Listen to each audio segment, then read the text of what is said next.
Fountain by Duchamp needs no introduction. It's arguably the most famous Dadaist art piece. When we look back on the fountain, we analyze it, we interpret it. We accept Fountain as it is and treat it like any other art piece or installation. Fountain has always been controversial. It's no surprise that people have attempted to recreate the same feeling that the fountain evoked in the public. For the last 100 years, evoking that simple rebellion that Fountain represents has been attempted by many. But I think this one comes the closest to the original. Fountain 2 by Full Moon Dagger, link in the description, is an actual masterpiece, and I need to explain why I think that. Let me walk through my initial reactions to this piece. My very first reaction was amusement and moderate disgust. It's very funny. I like the comparison of the fountain to sinkdog, but I don't want to think about peeing on sinkdog. That makes me feel weird and a little uncomfortable.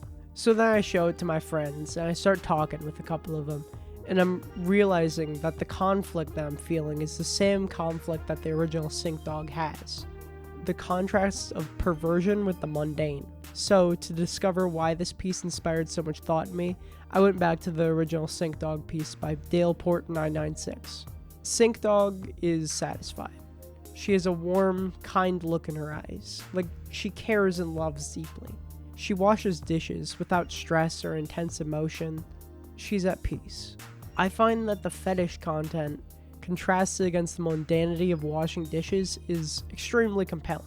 Perhaps sinkdog could be saying something about the relationship of domesticity and perversion in day-to-day life. Even in sexual deviance and perverted fantasy, the simple domestic tasks of life are ever present. And it isn't a bad thing either.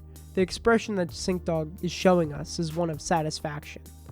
I think that's the feeling that sinkdog is giving me. No matter your degeneracy, you deserve to be pleased with everyday domesticity, just the same as any normies. I think that's a very powerful feeling, one of unconditional support for strange, weirdo fetishists. So that brings me back to Fountain 2. What's different about this sinkdog?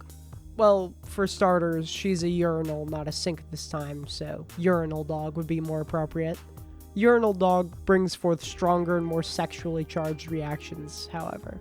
The odd, horny undertones of the original sinkdog are brought to the surface with this piece, and that cements Fountain 2 as mostly fetish art or fetish art adjacent. However, titling it Fountain 2 places Urinal Dog on the same level of Duchamp's Fountain, just the same as Duchamp placing the urinal into an art exhibition, comparing it to all the other art placed there. The contrast between Fountain 2 and Fountain is insane. It's insane to call this piece Fountain 2, and yet, it makes sense.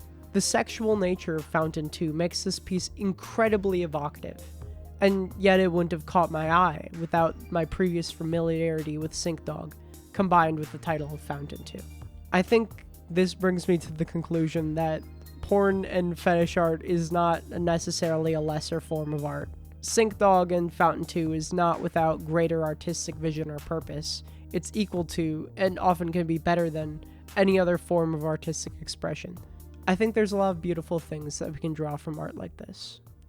I would like to stop dismissing this kind of art. Okay, bye.